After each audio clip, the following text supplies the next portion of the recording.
demandant la grâce de me pardonner. Sa miséricorde durera toujours. Je lève mes mains pour invoquer le Seigneur du haut des cieux. Oh Jésus, lui demandant la grâce de me pardonner. Sa miséricorde durera toujours.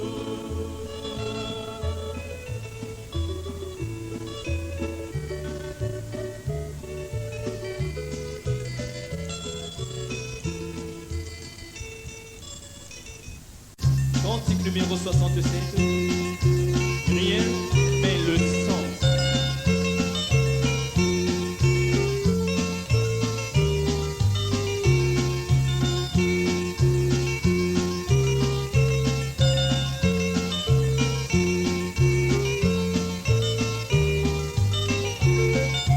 Qu'est-ce qui peut laver mon péché, rien que le sang de Jésus? Qu'est-ce qui peut me parfaire encore, rien que le sang de Jésus? Oh, précieux est le flot qui me rend encore mené. Je connais d'autres sources, rien que le sang de Jésus.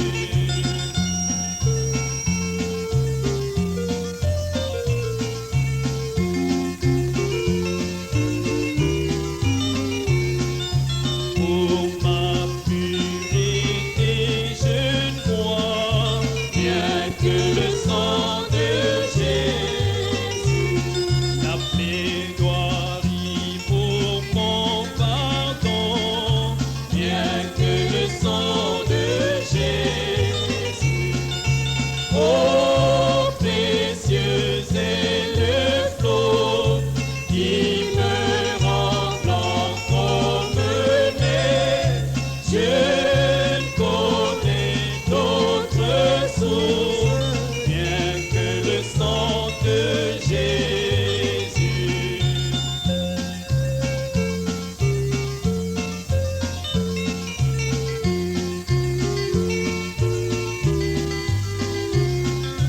Rien ne peut expier le péché, rien que le sang de Jésus.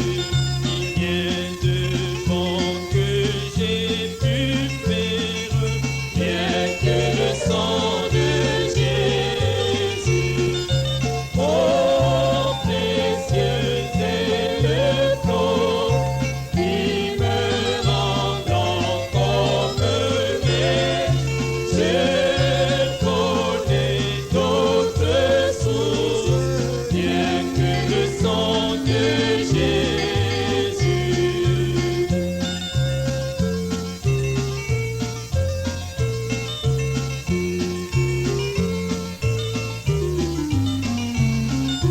C'est mon espoir et ma paix, rien que le sang de Jésus.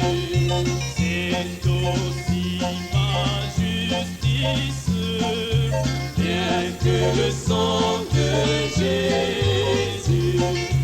Oh, précieux est le flot qui me rend blanc comme neige. Je connais d'autres sources, rien que le sang de Jésus.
croire seulement.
Il n'a jamais promis de le faire. Il ne les délivrera pas par la science. Il n'a jamais promis de le faire. Il ne les délivrera pas par une dénomination. Il n'a jamais promis de le faire. Mais il les délivrera par la puissance la puissance surnaturelle, en changeant leur vie et en les façonnant pour devenir des enfants de Dieu. Amen. Moïse avait une commission. Il avait des signes qui confirmaient sa commission. Et Jésus, de la même manière, a déclaré « Voici les signes ». Moïse a dit « Qu'est-ce que je peux leur dire? Comment leur dirai-je que c'est le Dieu de leur père qui a envoyé ?» Il a dit « Qu'est-ce que tu as dans la main ?» Il a répondu « Un bâton ». Il a dit « Jette-le par terre, mets ta main dans ton sein, sors-la, prêche-leur la guérison divine. » C'est une confirmation, certainement. Je vais te donner 2 signes. Or, ce même Dieu ne peut pas changer. Quand il a envoyé son Église pour délivrer les gens de cet esclavage infernal de l'Égypte, dans lequel toutes ces choses ont entraîné les gens aujourd'hui, il a dit, voici les signes qui accompagneront ceux qui auront cru. N'ayez pas peur d'appliquer la parole, là, parce que c'est la vérité, c'est la parole de Dieu. Ne laissez pas le diable vous en dissuader par ses explications, parce que ce n'est pas vrai. Il tient sa parole. Maintenant, je crois cela de tout mon être. Élie a été envoyé là-bas. Je peux le voir ce matin-là. J'imagine que lui et Jézabel avaient eu quelques disputes, mais le voilà qui descendait ce jour-là, un petit bonhomme chauve, la barbe qui pondait. Il descendait ce matin-là sur la route qui menait à Samarie. Ses yeux se sont fixés sur le ciel, un sourire aux lèvres. Ce vieux bâton se heurtait contre la route. Mes frères, il avait « l'Ainsi dit le Seigneur ». Ainsi dit le Seigneur. Il s'est avancé juste en face du président ou du roi. Il a dit « Il ne tombera pas même de rosée du ciel tant que je ne l'aurai pas fait venir ». Qu'est-ce que c'était? Il avait une commission. Est-ce qu'il a plu le lendemain? Non. Il en avait la confirmation. Vous voyez? Il a dit « Monte là-haut, Élie, et assieds-toi. J'ai donné l'ordre que pour toi, des porteurs et des serviteurs viennent te nourrir. » Donc, les corbeaux l'ont nourri. Et un jour, pendant qu'il était là-haut sur la montagne, « Oh, a dit le roi, ce gars-là n'a rien d'intéressant. Je vais envoyer 50 hommes là-haut. » Je ne crois pas qu'il soit autre chose qu'un vieux fanatique. Ne savons-nous pas, ici, qu'il parle de Jézabel, ma femme, du fait qu'elle se maquille et tout, et il parle de tout ce mode de vie moderne. Et les gens qui vivent en suivant l'exemple de la première dame, comme le font beaucoup d'entre nous, les pentecôtistes. Oui, c'est vrai, nos femmes pentecôtistes, avec ces grandes coiffures qui donnent un air d'hydrocéphale, et des choses comme ça. Oui, qui se peinturlurent, se maquillent, portent des shorts. Et la Bible dit, c'est une abomination aux yeux de Dieu. Comment pouvez-vous faire ça? C'est vrai. Eh bien, vous savez, si vous prétendez, sœur, quelque chose a été perdu. Si vous avez les cheveux coupés, alors que la Bible dit, maintenant, beaucoup d'entre vous, les femmes pentecôtistes, vous ne porterez pas de maquillage. Il n'y a rien dans la Bible à ce sujet. Mais là, vous vous couperez les cheveux. Et la Bible dit, une femme qui se coupe les cheveux est déshonorante. C'est vrai. Et vous porterez des shorts ou ces espèces de petits... voyez, peu importe ce que c'est, ça ressemble à des vêtements d'hommes. Et la Bible dit que toute femme qui portera un vêtement comme celui-là, c'est une abomination aux yeux de Dieu. Autrement dit, ça sent mauvais aux yeux de Dieu. Ça a l'air mauvais. Et puis, si vous avez le Saint-Esprit en vous, ce qui est Dieu, comment pouvez-vous les porter et prétendre quand même avoir le Saint-Esprit? Eh bien, votre propre vie confirme qu'il y a quelque chose qui cloche chez vous. C'est vrai, je sais que ça écorche, mais je vais vous dire ce qui ne va pas ce soir. Nous avons besoin que ça écorche un peu plus. C'est ce dont ils ont besoin, de plus de correction. C'est vrai, c'est le problème. Nous délaissons ces choses.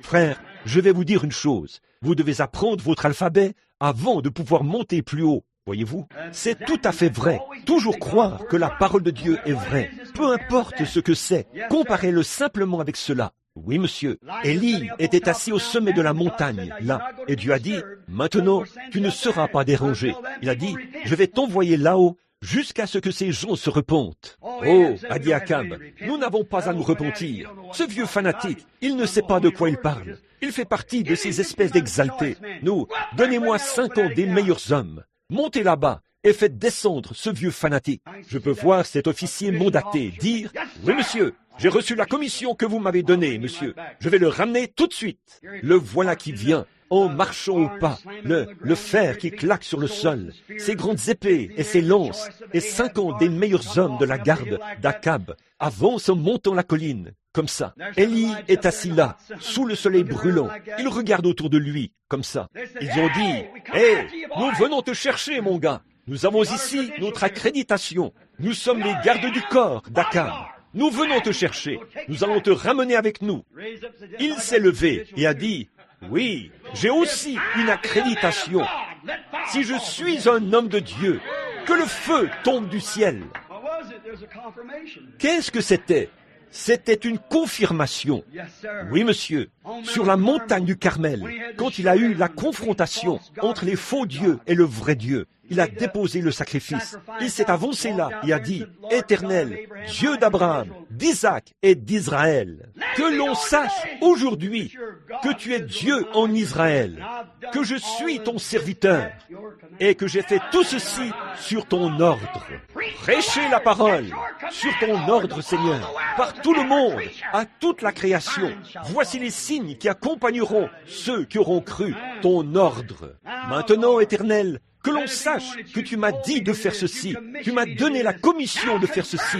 Maintenant, confirme-le, Seigneur. » Et à peu près à ce moment-là, le feu est tombé du ciel. C'était une confirmation de cela. Il était avec la parole. Voyez, Dieu confirme toujours sa parole. Il donne la confirmation de sa parole. Or, nous savons que ça, c'est vrai. Oh, si souvent, ça. Nous avons différents personnages ici, avec lesquels nous pourrions continuer comme ça. Mais, pour gagner du temps, Jésus, quand il est venu sur terre, ils ont dit, lui étant un homme, il se fait Dieu. Oh là là. Eh bien, nous savons qui il était. Il est un enfant illégitime. Voyons, nous connaissons sa mère, Marie et Joseph. Ils ont eu cet enfant à...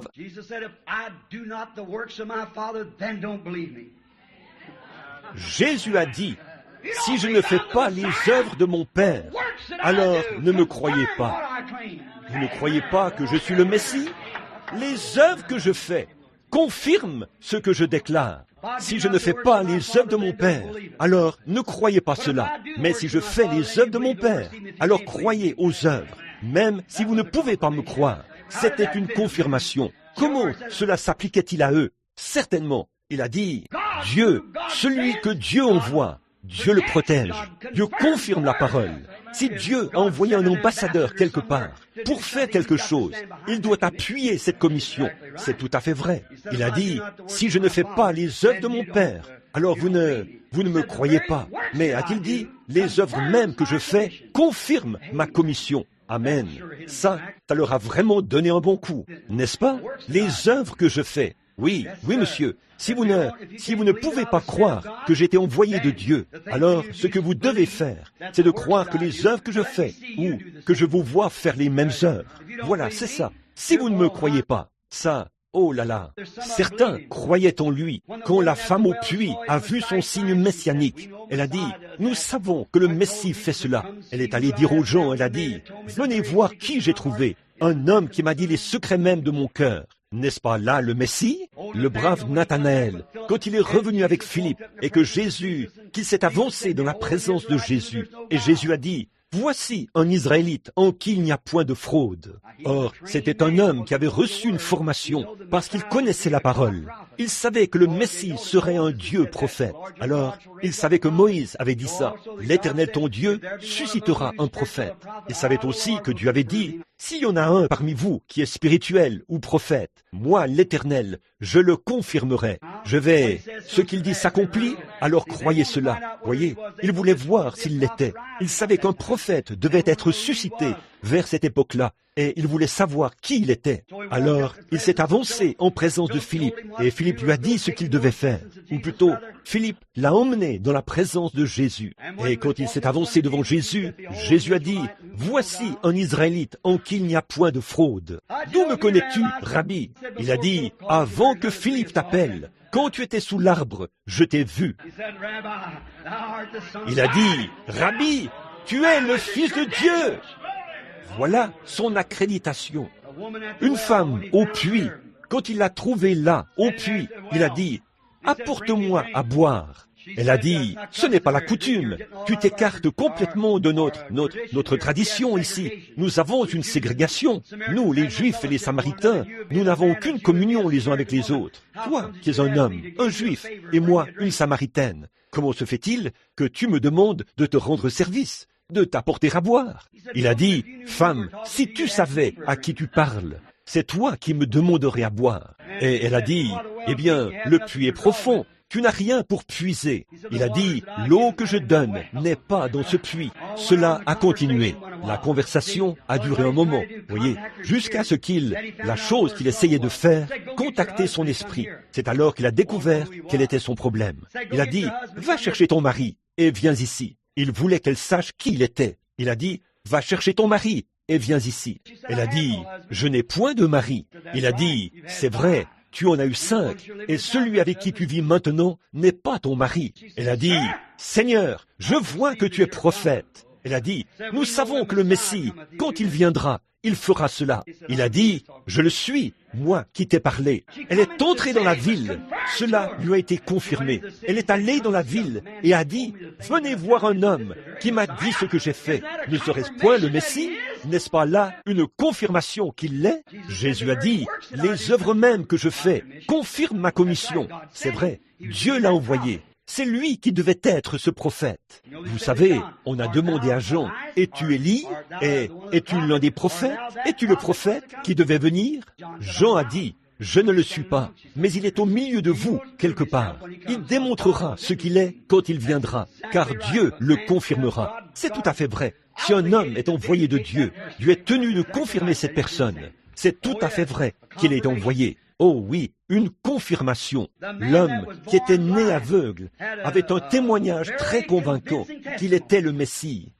Or, ce pauvre homme, quand tous ces théologiens l'ont trouvé au milieu de la foule là-bas, ils ont dit, dis donc, nous savons que tu es né aveugle. Ils ont dit, nous savons que tu n'avais pas de globe oculaire, même dans tes orbites. Ils ont dit, nous savons que tu es né aveugle. Ils ont dit, qui t'a guéri? Il a répondu, cet homme m'a dit que j'étais guéri. Il a dit, je sais qu'il m'a guéri. Il a dit, je le sais. Ils ont dit, eh bien là, cet homme est un pécheur. Nous savons qu'il est un pécheur, parce qu'il n'a pas adhéré à notre organisation. Il n'est pas venu chez nous. Il n'enseigne pas notre doctrine. Il est contre nous. Ils ont dit, nous savons qu'il ne peut pas être de Dieu. Nous savons qu'il y a quelque chose qui cloche chez lui, parce qu'il n'était pas d'accord avec nous. Ils ont dit, cet homme est un pécheur. Or, ce pauvre aveugle ne pouvait pas débattre ce point. Il n'était pas un théologien. Il ne pouvait pas débattre ce point. Il a dit, eh bien, mais il avait aussi un argument très convaincant. Il a dit, s'il est un pécheur ou pas, je ne sais pas. Mais il y a une chose que je sais. Amen. J'étais aveugle et maintenant je vois. J'ai entendu des gens dire que c'était une bande de fous. Des gens m'ont dit, quand j'ai reçu le Saint-Esprit, que j'avais perdu la tête. Eh bien, si c'est vrai ou pas, je ne sais pas. Mais il y a une chose que je sais. J'étais un pécheur et maintenant je suis sauvé. C'est vrai. J'étais perdu. Je suis maintenant retrouvé. Vous pouvez appeler ça du fanatisme ou ce que vous voulez, mais c'est une confirmation pour moi qu'il est toujours Jésus-Christ, le même hier, aujourd'hui et éternellement. C'est vrai, oui, il avait la preuve, il avait un discours très convaincant qu'il était le Fils de Dieu, parce qu'il avait créé des globes oculaires dans un homme qui n'avait pas de globes oculaires. Oui, monsieur. Autrement dit, l'aveugle pourrait dire, je fréquente votre église depuis tout ce temps. Je ne vois rien de semblable se produire ici. Alors, s'il a créé des globes oculaires, il n'y a pas d'autre créateur que Dieu. D'où cela pourrait-il venir? Que je vous vois le faire. Que je vois comment vous le faites. Ils ont été obligés de se taire. Ils parlaient d'un Dieu surnaturel, le grand créateur des cieux et de la terre. Et ils ne pouvaient pas créer une bonne vie. Voyez, voilà, ils ne pouvaient rien créer. Mais voici Jésus qui vient et qui met des globes oculaires dans un homme qui n'avait pas de globes oculaires, qui était né aveugle.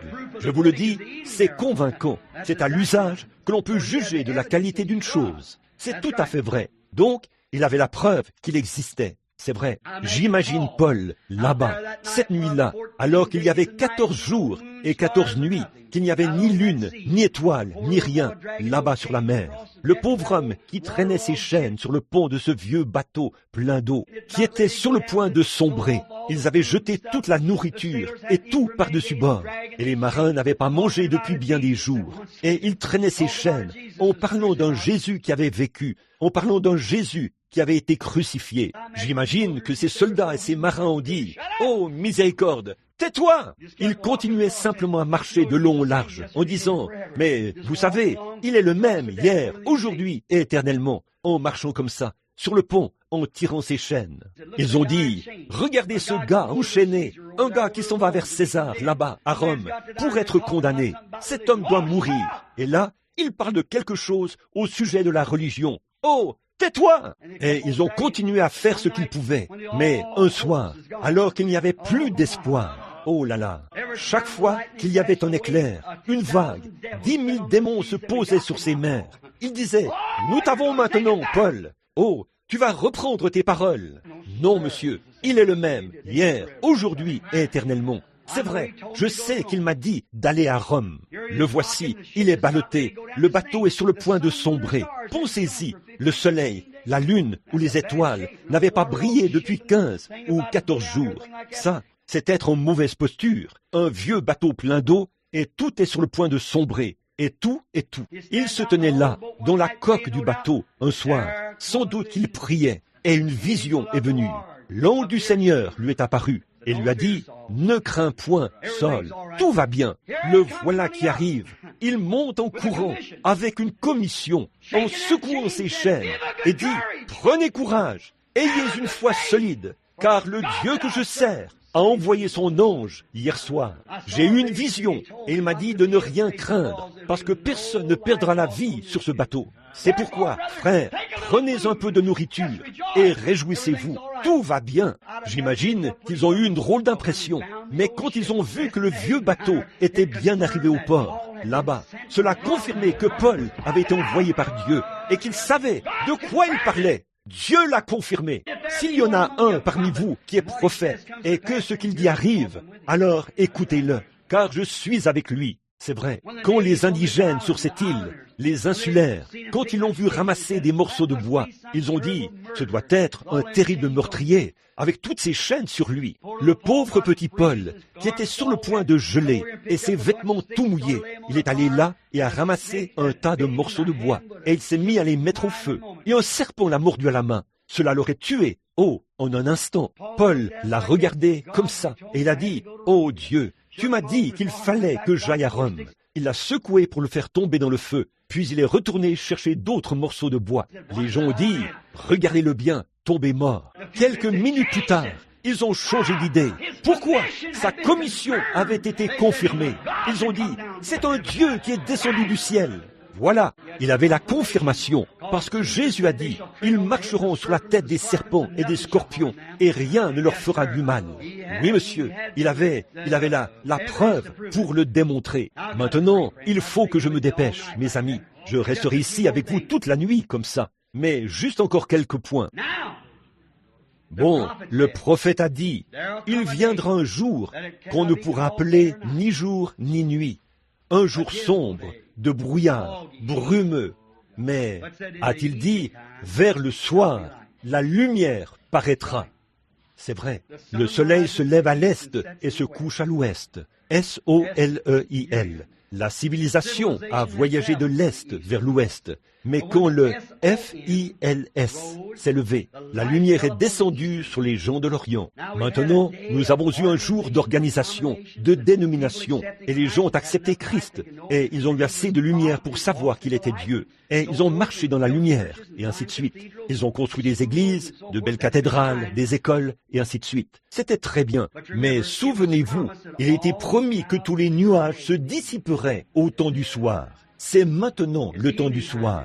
Et quand tous les nuages se seront dissipés, ce même Fils, F-I-L-S, qui a fait briller sa puissance par le Saint-Esprit sur les gens de l'Orient, il a, au cours des 50 dernières années, écarté les nuages des dénominations et tout, et il a déversé le Saint-Esprit sur les gens de l'Occident. Que le même Fils, le même Saint-Esprit, le même signe, les mêmes lumières, la même puissance, la même preuve, la même chose en tout point que cela était. Et l'Évangile a été prêché avec puissance et démonstration partout dans les pays. C'est vrai, partout dans le monde, des signes et des prodiges accompagnent les croyants. Tenez, il y a quelques années, ils ont dit, ce groupe-là, ont-ils dit, eh bien, vous n'y arriverez jamais. Ils ont dit, ils n'arriveront jamais à répandre cela. Ils ont dit, ils ne sont qu'un petit groupe là-bas, quelque part dans la rue, avec une poêle en fer blanc quelque part, en battant un petit tambourin. Mais frères, ce message, grâce à des gens au cœur affamé,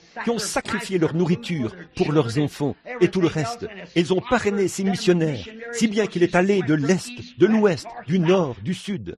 Quel que soit le pays où vous allez, il y a des feux pentecôtistes qui brûlent par la puissance du Saint-Esprit. Je suis allé tellement loin dans la jungle, là où les gens ne savaient même pas distinguer leur droite de leur gauche.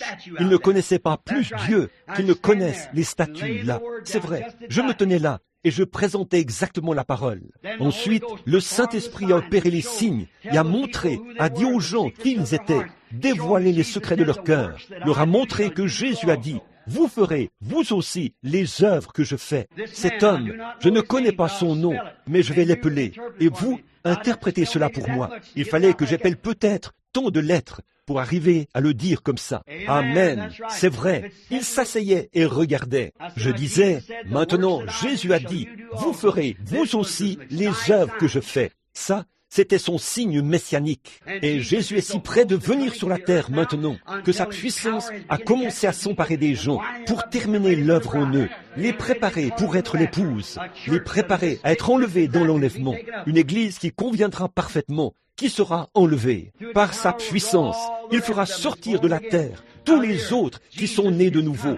Jésus vient, comme ma main contre le mur ferait une ombre. Plus cette ombre devient de plus en plus marquée, plus ma main se rapproche. Et au bout d'un moment, l'ombre et ma main deviennent un. Et l'Église a commencé à l'époque de Martin Luther, sous la justification, sous Wesley, par la sanctification. Et maintenant, dans le baptême du Saint-Esprit, chez les pentecôtistes, la restauration des dons. Et de ce peuple pentecôtiste, il attire ce reste ici, en haut, pour montrer Jésus-Christ en train de refléter sa vie.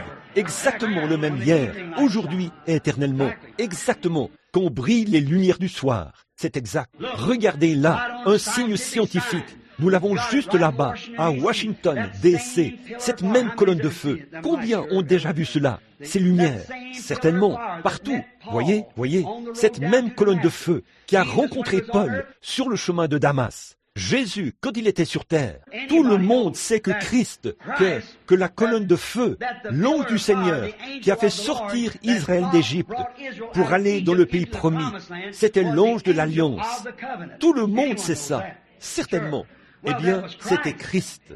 En effet, la Bible dit que Moïse a choisi l'opprobre de Christ comme une richesse plus grande que les trésors de l'Égypte. Et il a marché avec Christ avant qu'il devienne chair. Et il a suivi cette lumière.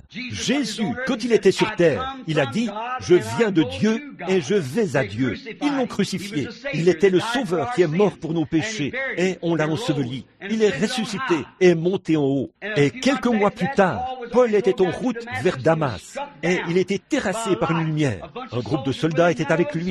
Aucun d'eux n'a vu cette lumière. Aucun d'eux ne l'a vu, lui, sauf Paul. Mais c'était tellement frappant pour lui que cela l'a rendu aveugle. Il a été aveugle pendant un certain temps. Il a levé les yeux et cette grande colonne de feu était suspendue devant lui. Et il a dit, « Saul, Saul, pourquoi me persécutes-tu » Il a dit, « Qui es-tu, Seigneur » Il a dit, « Je suis Jésus. » Et il te serait dur de regimber contre les aiguillons. Maintenant, ce même Saint-Esprit, nous le trouvons parmi les pentecôtistes aujourd'hui, la lumière du soir, là, parmi les pentecôtistes. Quoi? Ils prêchent le même évangile. Ils confirment le même évangile. Les mêmes signes qui ont accompagné là-bas sont les mêmes signes qui accompagnent maintenant. Et si cette colonne de feu ou cette lumière que nous avons avec nous n'a pas produit le même esprit et la même preuve qu'elle a produit lorsqu'elle était en Jésus-Christ, alors il s'agirait de la mauvaise colonne de feu, du mauvais esprit. Ce serait la mauvaise chose. Mais si elle produit et fait exactement ce que Jésus a fait quand il a dit que celui qui croit en moi fera aussi les œuvres que je fais. Voilà, il en fera davantage, parce que je m'en vais au Père. Dans la version du roi Jacques, il est dit de plus grande, mais regardez dans l'original, il est dit davantage. Vous ne pourriez rien faire de plus grand. Il a ressuscité les morts, et il a arrêté la nature et tout. Mais il pouvait en faire davantage, parce que le Saint-Esprit n'était pas seulement dans un seul homme, Christ, le Fils de Dieu. Il était dans l'Église universelle. Vous en ferez davantage, parce que je m'en vais au Père. Oh là là, c'est le même ministère qui est représenté ici dans les derniers jours. Quel genre de ministère avait-il? Observez-le, comme je vous l'ai présenté tout le long, leur donnant la preuve. Prenons un juif. Il est venu chez les siens ne l'ont pas reçu. Les tout premiers hommes qui sont venus à lui ont été André et Philippe. Je ne sais pas ce qui s'est passé au cours de cette conversation dans la maison avec Jésus ce soir-là, quand ils l'ont suivi. Mais le lendemain, André était vraiment convaincu que c'était le Messie. Il lui a montré quelque chose, au point qu'il est allé directement vers Pierre, son frère, ou Simon, et il a dit, « Ne viens pas maintenant pour voir si c'est bien ça. » Il a dit, « Nous avons trouvé le Messie. » Là, je peux imaginer Pierre dire, « Bon, André, là, je vais te dire quelque chose, fiston. Maintenant, tu sais que notre vieux papa était un bon pharisien, et il nous a dit, je me souviens qu'un jour, j'étais assis sur le bord du bateau. Il a dit, eh bien, Simon, papa s'attendait à voir le Messie, et sans doute qu'avant que le Messie vienne, il se passera toutes sortes de choses. Toutes sortes d'ismes s'élèveront, mais que je m'assure, effectivement, il y en avait. Oh oui. Les gens sont venus, ils ont entraîné des milliers de personnes, et ils ont péri, et tout. Mais, il a dit, mais je vais te dire, nous devons nous en tenir à la parole, Simon. Or, la Bible dit que Moïse, notre serviteur, le serviteur de Dieu pour nous, il nous a dit que le Seigneur notre Dieu susciterait ce Messie, et il serait un prophète comme Moïse. Bon, Simon, si tu le vois en ton jour, je suis trop vieux maintenant, je ne le verrai pas en mon jour, mais si tu le vois en ton jour, souviens-toi, il sera le Dieu prophète. Simon avait donc cela dans son cœur. Il a dit, très bien, André, j'irai à la réunion. Aussitôt qu'il s'est avancé dans la présence du Seigneur Jésus, il a dit, ton nom est Simon, ton père était Jonas. C'était réglé. Il a reçu les clés du royaume. C'était le signe du Messie. Voici un autre fervent juif qui arrive. Il dit, bon, attends un instant. Si le Messie était venu, il serait arrivé des corridors du ciel, et il serait venu dans notre grand et beau temple que nous avons construit ici, quelque part, comme d'autres ici, qui croient qu'il viendra dans un temple quelconque. Et il viendra ici, il descendra juste ici, et les anges battront des ailes et tout. Ils disent, ceci, c'est le Messie, ceci, c'est le Messie, ceci, c'est le Messie. C'est ce qui arrivera. Je peux entendre Philippe dire, attends un instant, ce que tu dis, ce n'est pas l'Écriture. Tiens-toi à la parole. Qu'est-ce que Moïse nous a dit que serait le Messie? L'Éternel ton Dieu suscitera un prophète.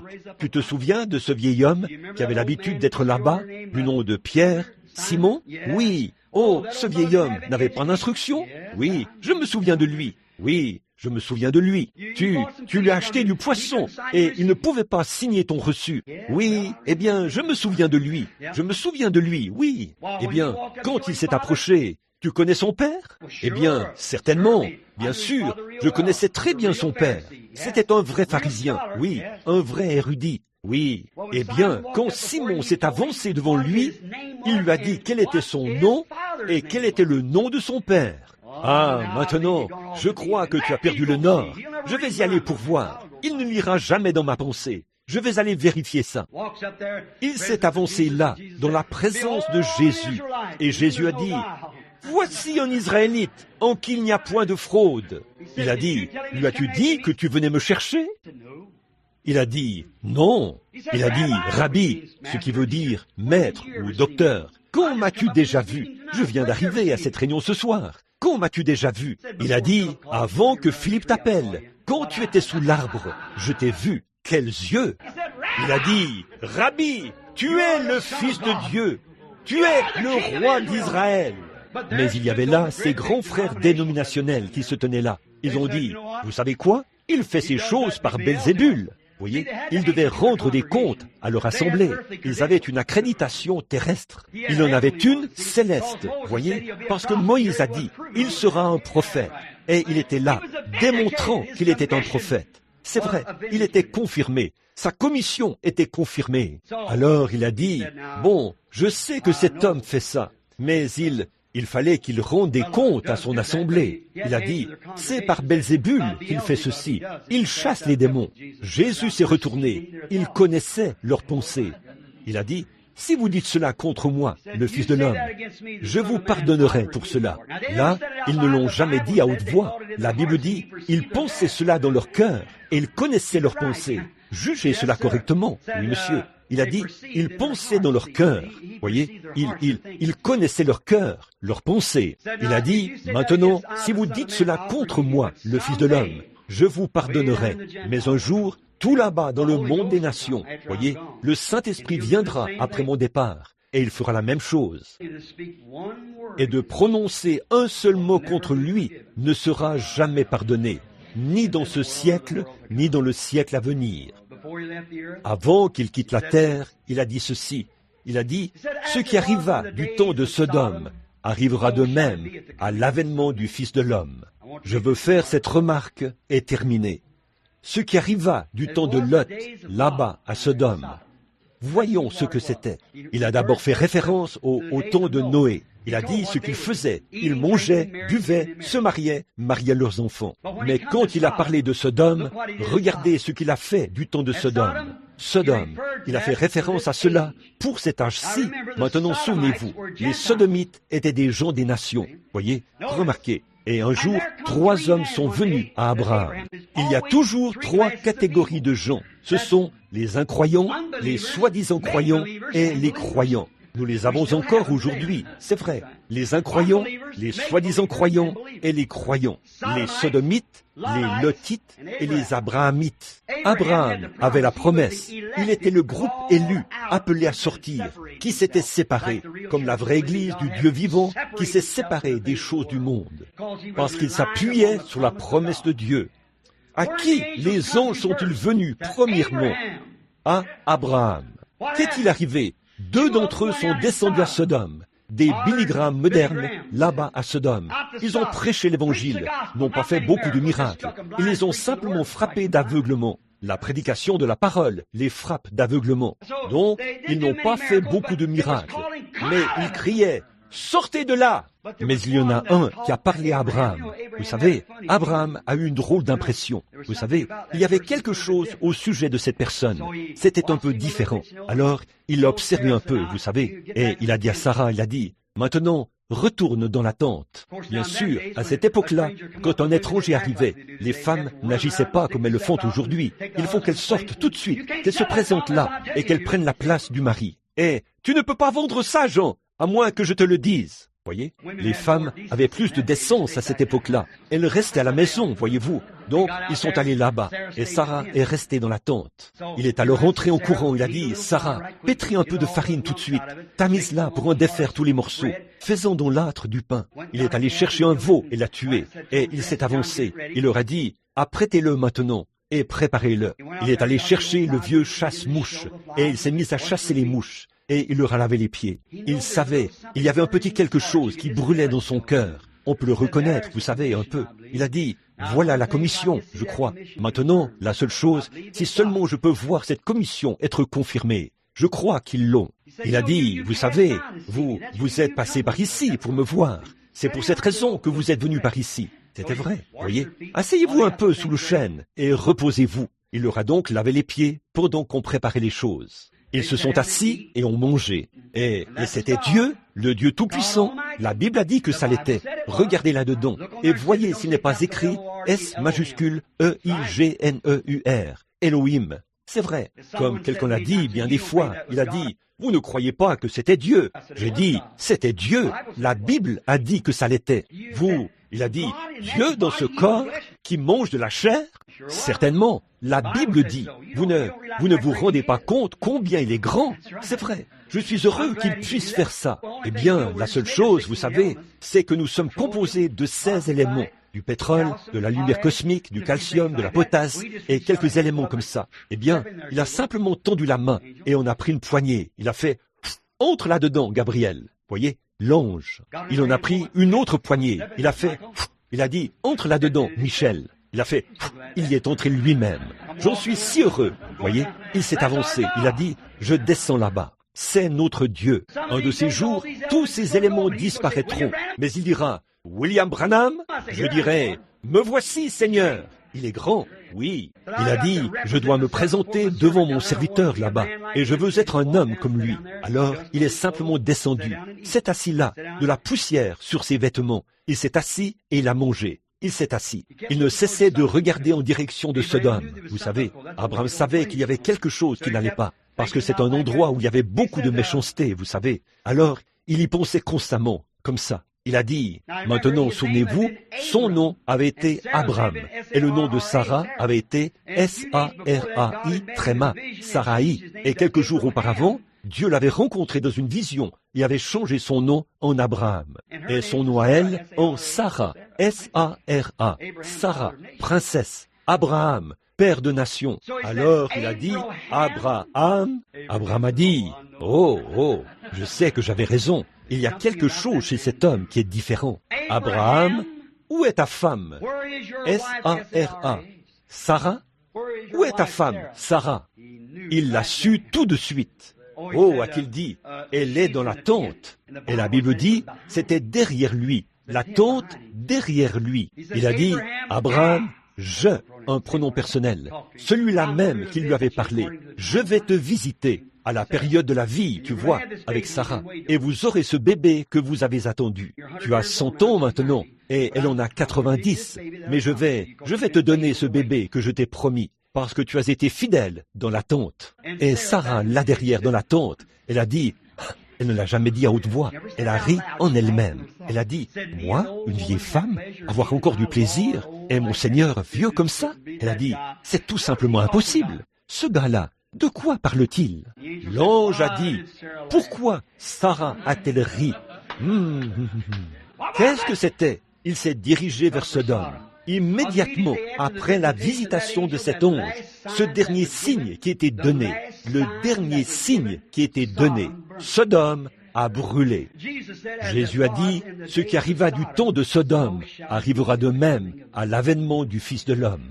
Depuis toujours, Dieu traite avec son Église par des signes, des prodiges. Mais la dernière chose qui doit arriver, c'est que Dieu soit manifesté dans la chair de son Église, comme il était dans la chair humaine là-bas, et opérer ce même signe que le Messie s'était déjà présenté parmi les gens, juste avant que le feu tombe au dernier jour. Une accréditation pour confirmer que la parole que Jésus a promise est la vérité. Prions. Notre Père Céleste, c'est ta parole, la confirmation d'une commission. C'est ta parole, Père. Nous pouvons seulement la prononcer. Je te prie de la confirmer, Seigneur. Et je sais que je prie que tu me pardonnes ma nervosité et mon illettrisme et tout ce qui s'y rapporte, et que tu enlèves ceci de l'esprit des gens, ma pauvre façon décousue d'essayer d'apporter un message, et le Saint-Esprit qui s'empare de moi. Je ne sais pas comment faire, si ce n'est donner libre cours à cela, Père, étant ici avec des hommes et des femmes qui sont des pèlerins et des étrangers, alors que le monde entier est ébranlé aujourd'hui. Ils disent que maintenant, dans quelques jours, ils vont maintenant faire circuler un homme autour du monde, sur une orbite, lui faire le tour du monde, essayant d'envoyer un homme sur la Lune. Le monde entier frémit et tremble. Des petites nations partout avec des missiles qui éclateront et feront un trou dans le sol de 45 mètres de profondeur. Sur un carré de 400 ou 500 kilomètres de côté, 3 de ces missiles, d'un seul coup, cela détruirait la terre entière. Le monde entier est dans un état de névrose. Les églises se sont éloignées de la parole. Il y a toutes sortes d'organisations et de dénominations qui portent une accréditation terrestre. Et si vous n'en faites pas partie, vous ne pouvez pas mettre la tête dans l'une de leurs églises. Mais pourtant, comme c'est arrivé au temps de Noé, comme c'est arrivé tout au long de la Bible, tu envoies quand même tes prophètes et tes serviteurs, Seigneur, avec une commission, avec une confirmation pour l'appuyer. Ô Dieu, j'en suis si heureux, car tu as promis cela. Et maintenant, Seigneur, tu as dit, ne crains point, petit troupeau, ton Père a trouvé bon de te donner le royaume. Tu as dit, ce qui arriva du temps de Noé, quand ce petit groupe a été sauvé par l'eau, arrivera de même à l'avènement du Fils de l'homme. Du temps de Lot, du temps de Noé, ils mangeaient, buvaient, se mariaient leurs enfants. Et regarde ça aujourd'hui, Père, nous voyons cela. Or, ça s'adressait au monde pécheur qui faisait cela. Et maintenant, regarde au temps de Lot, la perversion, les homosexuels. Oh, comme cela s'est emparé du monde, du pays tout entier, de la grande partie de notre gouvernement et partout. Oh, nous sommes rongés par les vers, Seigneur, par les démons et par la puissance de l'ennemi. Le monde entier est complètement paniqué et toute même notre nation, est comme un petit garçon qui traverse un cimetière la nuit en sifflotant pour ne pas avoir peur. Nous savons que cela est à nos portes. L'Église, Seigneur, tu as dit, levez vos genoux, levez les yeux quand ces choses commenceront à arriver. Votre rédemption approche. Le Saint-Esprit a été répandu sur ton Église. Tu as appelé des gens de toutes les nations, des Mexicains, des Blancs, des Anglo-Saxons, des gens de couleur, des Éthiopiens, de toute race, partout dans le monde, comme tes petits missionnaires remplis du Saint-Esprit sont partis, affamés, souffrant de la faim. Beaucoup d'entre eux ont été tués, crucifiés, ridiculisés, et tout le reste. Ils sont partis sans qu'une grande église les parraine. Ils ont suivi la commission de Dieu avec « Voici les signes qui accompagnent ceux qui auront cru ». Je les ai rencontrés dans les champs de mission là-bas, Seigneur. Nous avons eu la grande puissance de Dieu de parler en langue, d'interpréter les langues. Nous avons eu les baptêmes du Saint-Esprit, les démonstrations de puissance. Et maintenant, Seigneur, comme tu as pris Abraham, qui représentait les élus, les appelés à sortir. Tu as fait traverser ce désert à Abraham. Tu l'as mis à part. Tu as opéré toutes sortes de signes pour lui. Mais le dernier signe, ça a été quand Dieu lui-même s'est manifesté en chair. Jésus, tu as dit, ce qui arriva en ce jour-là arrivera de même quand le Fils de l'homme viendra. Viens, Seigneur. Ceci est ta parole, aussi franche que je la connaisse. Je la crois, Seigneur. Il y en a d'autres ici qui la croient. Que cela se produise de nouveau, Seigneur. Que cela se produise à Tempe comme confirmation de l'approche imminente du Seigneur Jésus. Accorde-le, Seigneur. Cela nous fortifierait tous, Seigneur. Cela fortifierait ses frères. Cela fortifierait tes ministres partout. Cela fortifierait les laïcs. Cela nous rendrait tous heureux. Accorde-le, Père. Maintenant, tout ce que je peux faire, c'est prononcer ta parole. Maintenant, Seigneur, il faut que toi, tu donnes cette confirmation. Je ne peux pas le faire. Mais si c'est une commission, j'ai prêché la vérité, et je crois, Père Céleste, que tu vas la confirmer par les signes que tu as promis, qui seraient accomplis en ce jour-ci. Accorde-le maintenant. Je m'en remets à toi, avec cette Église, avec la parole. Maintenant, Père, nous nous attendrons à toi, si tu peux seulement nous montrer que tu es au milieu de nous. Vous ferez, vous aussi, les œuvres que je fais. C'est ta promesse. Et Père, combien cela fortifierait certains de mes frères ici, combien cela fortifierait l'Église, quelque chose qui n'est pas simplement mythique, quelque chose qu'on dirait, oui, j'ai entendu prêcher ceci tout le temps, mais Père, fais qu'ils voient que tu es un Dieu qui tient ta parole. Maintenant, il faudra quelque chose de plus que moi, Père. Il faudra que cette Église soit d'un même accord. Il faudra une vraie foi pour le faire. Mais je te prie, Père, de l'accorder pour la gloire de Dieu. Au nom de Jésus. Amen. Maintenant, mes amis, une ligne de prière. Oh, je suis désolé. Excusez mes manières enthousiastes et décousues à la chair. Je prie que vous le fassiez. Mais je viens d'étudier le concile à Von-Nicée et j'ai pris les deux Babylones d'Islop et l'église ignorée de Broadbent. le concile avant Nicée, le concile de Nicée et le concile d'après Nicée, les pères de Nicée, et j'ai vu comment le Saint-Esprit les faisait agir. Ils n'avaient même pas d'autel dans leur église. Ils n'avaient rien comme un crucifix. Les catholiques romains sont allés de l'avant avec des dogmes, avec des crucifix, mais les vrais orthodoxes sont restés en dehors de tout cela. Ils avaient de petits bâtiments, avec rien d'autre que des blocs de pierre. Et un saint homme expliquait la parole de Dieu, et la puissance de Dieu descendait. Il levait simplement les mains et louait Dieu. Il parlait en langue, et des signes et des prodiges les accompagnaient. Oui, monsieur. Polycarpe, Ignace, Martin, Irénée, Colomba, oh là là, Justin, combien d'autres vrais saints qui ne toléraient pas du tout cette autre église. Le côté romain, ils sont restés catholiques. Nous aussi, nous sommes catholiques, des catholiques apostoliques. Or, catholique, ça signifie universel. Mais les catholiques romains ont accepté le crucifix et les dogmes, et ainsi de suite, comme ça. Et ils ont dit, pas la Bible. Dieu était dans son Église. Dieu est dans sa parole. La Bible dit, si quelqu'un en retranche quoi que ce soit, ou y ajoute quoi que ce soit, sa part sera retranchée du livre de vie. Nous croyons seulement ce que Dieu a dit. C'est tout. Bon, donc, nous croyons toujours ce message. Maintenant, il y a des malades ici ce soir. Je vous ai prêché que Dieu confirme sa commission. C'est vrai, Dieu veille sur sa parole pour la confirmer. La seule chose qu'il essaie de faire, c'est de trouver un cœur dans lequel il puisse entrer. Maintenant, ne pensez pas que vous allez y aller trop fort. Vous ne le ferez pas. Pouvez-vous imaginer un petit poisson d'environ 1 centimètre de long, là-bas, au milieu de l'océan, dire « Je ferais mieux de boire de cette eau avec modération. Je pourrais en manquer. » Certainement pas. Eh bien, vous ne pourriez jamais épuiser la puissance de Dieu et la bonté de Dieu. Vous ne le pourriez certainement pas. Alors, ouvrez simplement. Vous dites, eh bien, j'ai reçu le Saint-Esprit. Oh, il y a simplement, les cieux tout entiers en sont remplis. Voyez, Dieu essaie simplement, comme si tous les cieux tout entiers étaient une énorme borne fontaine, et que vous aviez une petite fissure, il essaie d'empiler. Cette eau va essayer de se frayer un chemin à travers cette fissure. C'est comme ça que le Saint-Esprit essaie de se frayer un chemin pour entrer en vous. Comme ça, pour essayer de vous amener à y croire. Je sais que c'est la vérité. Maintenant, je crois que... Est-ce qu'il a distribué des cartes de prière? Je vais prier. Je crois qu'il l'a fait. Très bien. Comment? Où est-il? Quoi? Excusez-moi. De 1 à 5 ans.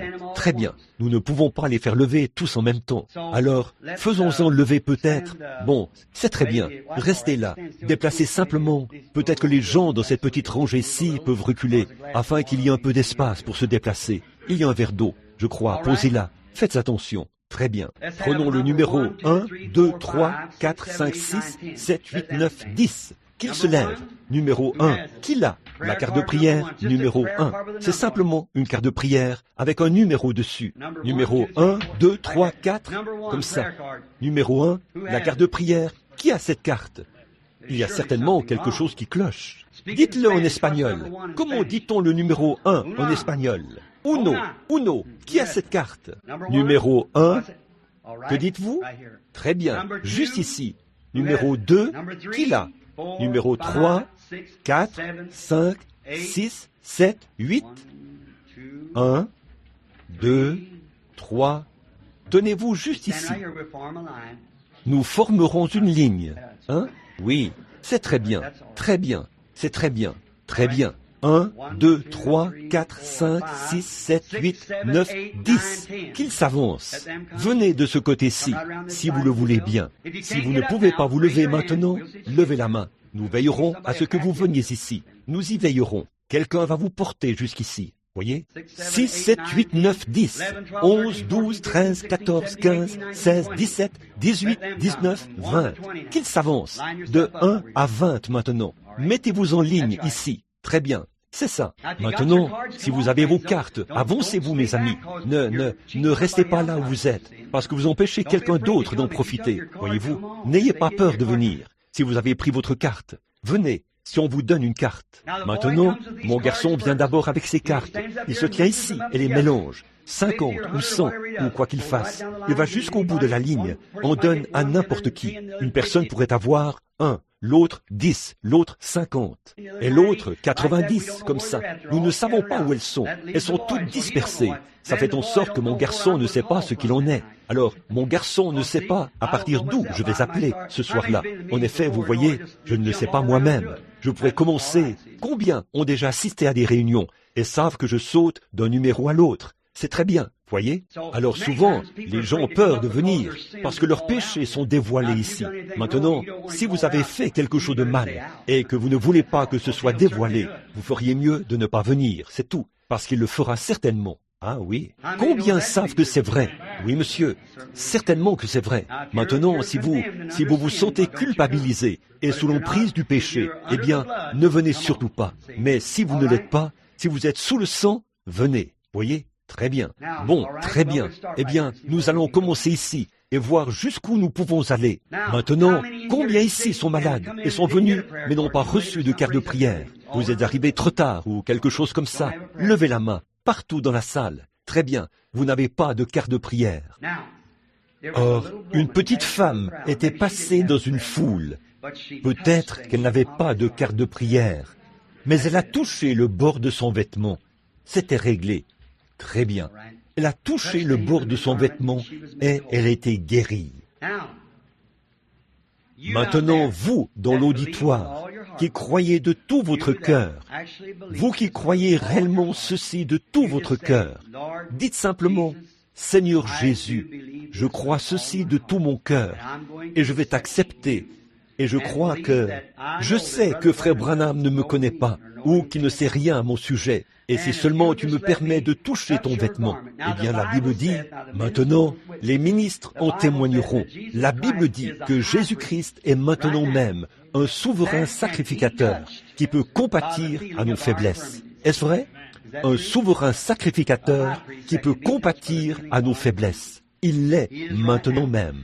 Eh bien alors, s'il est le souverain sacrificateur qui peut compatir à nos faiblesses, comment agirait ce souverain sacrificateur quand il serait touché? S'il est le même Jésus qu'il était à l'époque, il agirait de la même manière. Il ne peut pas changer ses manières de faire. Il ne le peut pas. Si à l'époque il avait dit, eh bien, je les ai sauvés parce qu'ils croyaient en moi, mais aujourd'hui, je vais les sauver parce qu'ils ont beaucoup d'argent. Il ne peut pas faire ça. Il doit toujours s'en tenir à l'attitude qu'il a adoptée au départ.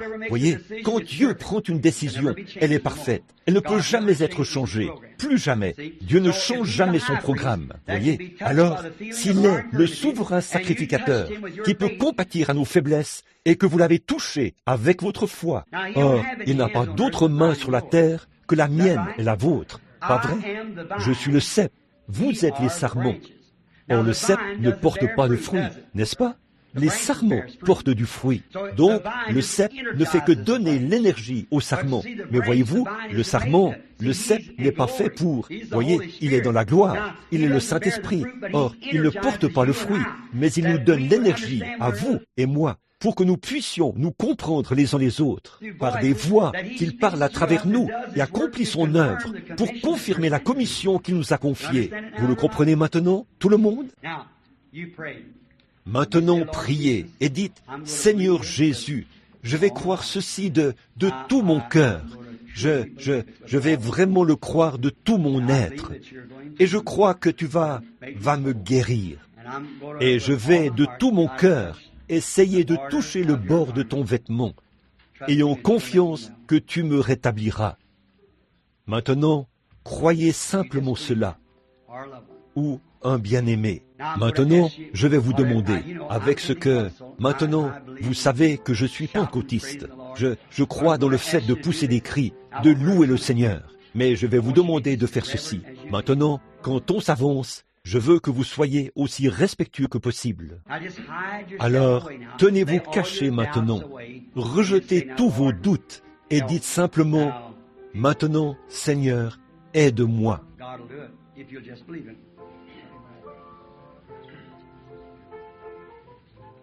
Dieu le fera, pourvu que vous le croyiez. Bon, maintenant, voici une femme. Je ne l'ai jamais vue de ma vie.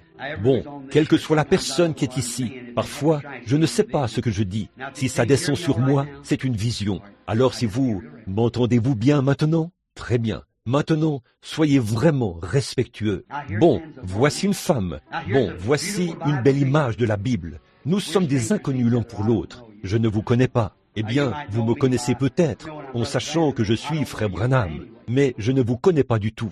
Bon, ceci, c'est une image semblable à celle de Jean 4.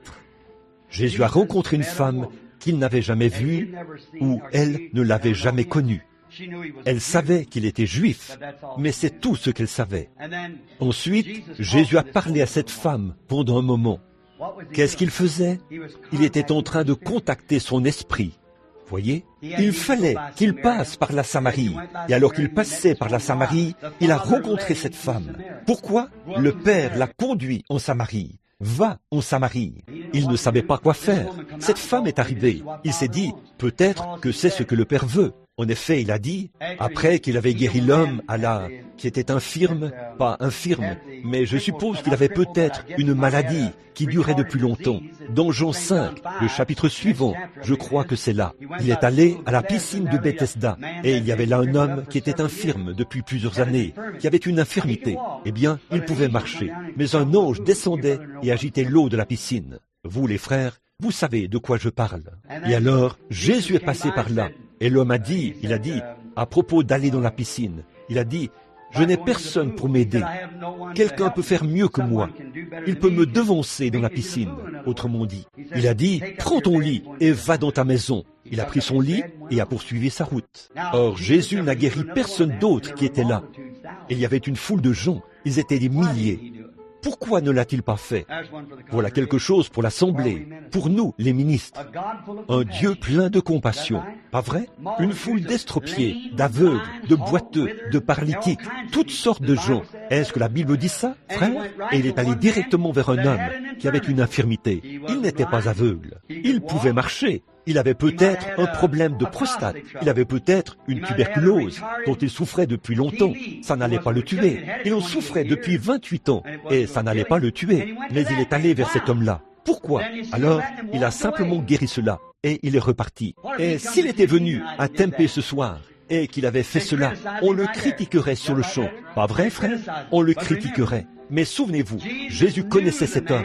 Et il savait qu'il était dans cet état depuis tout ce temps. Est-ce bien ce qu'il a dit? Or, quand les Juifs ont trouvé cet homme, il leur a dit qui l'avait fait. Ils ont trouvé Jésus et ils l'ont interrogé. Pensez-vous qu'on l'interrogerait ce soir? Certainement. Qu'est-ce qu'il a dit? En vérité, je vous le dis, le Fils ne peut rien faire de lui-même, mais ce qu'il doit faire au Père, le Fils le fait pareillement. Pas vrai? Alors, selon sa propre parole, il ne faisait rien avant que Dieu lui ait montré dans une vision ce qu'il devait faire. Vous souvenez-vous d'Élie, dans notre prédication de ce soir? J'ai fait tout ceci sur ton ordre. Tout prophète du Seigneur ne fait que ce que le Seigneur le conduit à faire. Maintenant, appliquons cela ici. Or, Christ est le Saint-Esprit qui est ici, à l'intérieur maintenant. Maintenant, je crois que je me suis senti conduit à venir en Arizona. Jésus s'est senti conduit. Il avait besoin de passer par la Samarie. Je me suis senti conduit à voir le service de guérison à Tempe ce soir. Je n'en ai jamais eu un ici. Je ne sais pas pourquoi. Eh bien, il se trouve que vous êtes la première personne ici. Voilà, Jean 4, qui se répète exactement. Je ne vous connais pas. Vous ne me connaissez pas. Je ne sais rien du tout. Il se peut que vous soyez une pécheresse. Vous êtes peut-être une hypocrite. Vous vivez peut-être en adultère. Vous êtes peut-être une sainte remplie de piété. Vous êtes peut-être malade. Vous vous tenez peut-être ici pour quelqu'un d'autre. Vous avez peut-être des problèmes financiers. Je ne sais pas ce que vous avez. Je ne sais rien à votre sujet. En effet, c'est vrai, je ne sais rien. Maintenant, si je vous suis inconnu, au cas où il y aurait un incroyant assis ici, levez la main si nous le sommes. Si c'est vrai. Voyez, maintenant, c'est le Saint-Esprit en contactant son esprit. Maintenant, nous sommes tous les deux ici, un homme et une femme, exactement comme eux. Et Jésus lui a parlé jusqu'à ce qu'il trouve ce qui n'allait pas chez elle. Pas vrai? Maintenant, tous ceux qui savent que c'est vrai, dites Amen. Il a trouvé quel était son problème. Et il lui a dit quel était son problème. Et elle a dit, Seigneur, tu dois être prophète. Vous voyez, il n'avait pas eu de prophète depuis environ 400 ans. Elle a dit, « Tu dois être prophète. » Or, nous savons que quand le Messie viendra, ceci sera le signe du Messie. Il nous annoncera toutes choses. Pas vrai? Eh bien, Jésus a dit, « Je le suis, moi qui te parle. » Maintenant, si c'était là le signe du Messie en ce temps-là, et qu'il est le même hier, aujourd'hui, éternellement, seulement sous la forme du Saint-Esprit, en utilisant ma chair, mon esprit, alors que je le lui remets, et s'il me disait quel est votre problème, vous sauriez si c'est vrai ou pas, parce que vous en êtes témoin. Maintenant, si je tenais un service de guérison, que je m'avançais et que je disais, gloire à Dieu, vous êtes malade, sœur? Oui, j'ai la tuberculose. Gloire à Dieu, je vous imposerai les mains. Alléluia, recevez votre guérison. Maintenant, beaucoup de braves frères, comme frère Oral Roberts et les autres, ce sont de vrais hommes de Dieu. C'est leur don. Ils disent, gloire à Dieu, je le crois. Et vous? Oui, je crois que vous vous rétabliriez. Bien sûr, je le crois. Oui, je crois. Vous iriez voir votre pasteur. Si vous êtes une chrétienne ou quelque...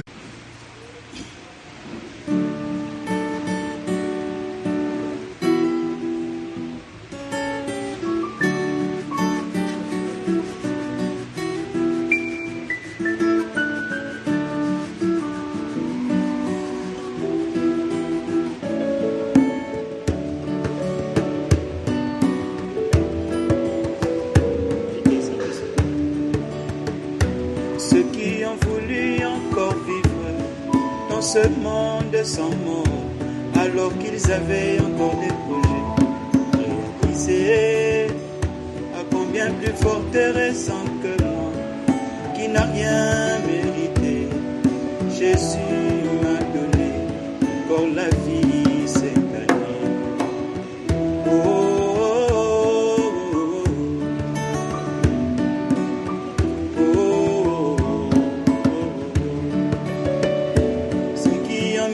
La vie des craintes devant Jésus sont retirés, alors qu'ils avaient encore des enfants à élever. À combien plus forte raison que moi, qui n'a rien mérité.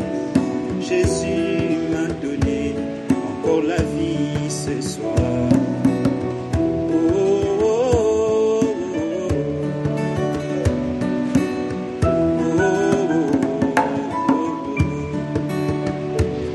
Est-ce que je vaux plus que ceux qui m'ont précédé? Non, non, non, loin de là. C'est la grâce de Dieu m'a donné encore la vie ici-bas.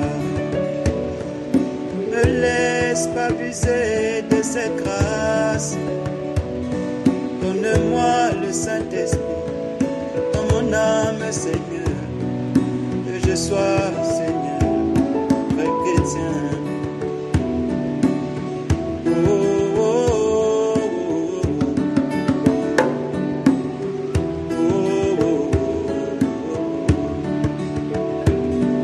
Est-ce que je vaux plus que ceux qui m'ont précédé?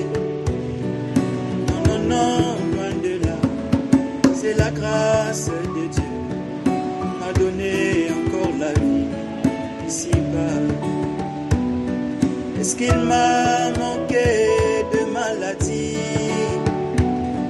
Est-ce qu'il m'a manqué des problèmes?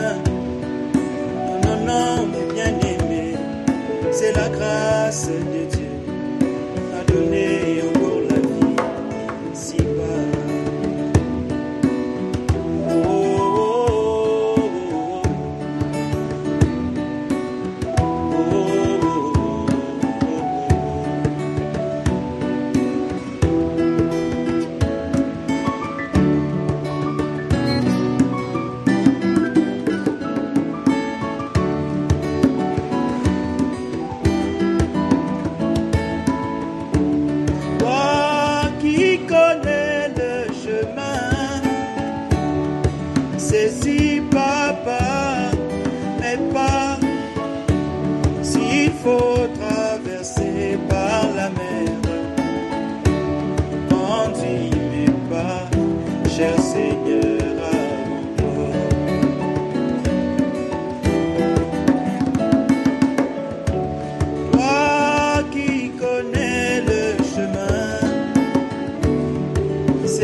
Conduis mes pas, cher Seigneur, avant toi.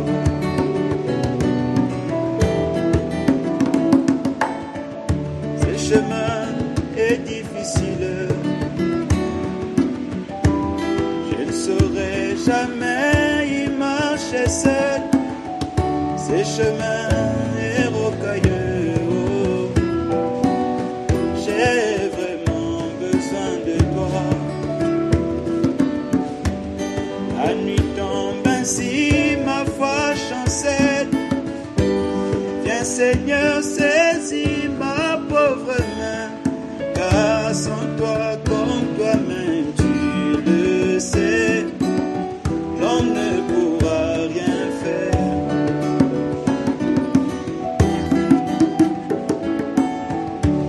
Toi qui connais le chemin, saisis papa ma pauvre main. S'il faut traverser par la mer, conduis mes pas, cher Seigneur, à bon port.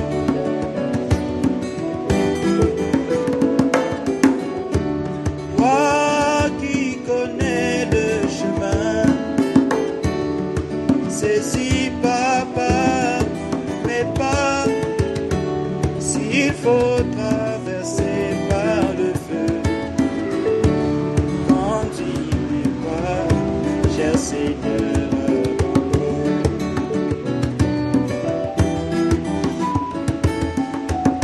Entends Seigneur les cris de la main, la prière la plus sincère du cœur. Puisse ton esprit trouver sa demeure en moi, pour diriger ma vie entière. Il me pointe des pas ensanglantés, pour moi soit le seul bonheur, pour ne jamais repousser ce chemin, teinté du sang de tous les saints.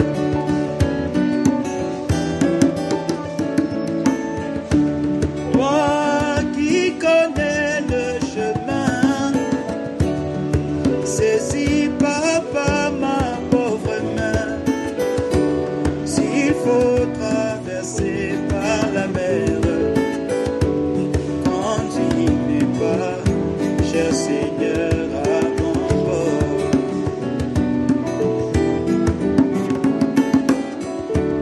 Toi qui connais le chemin, saisis papa mes pas. S'il faut traverser par le feu, conduis mes pas, cher Seigneur, avant toi. Cher Seigneur, avant toi.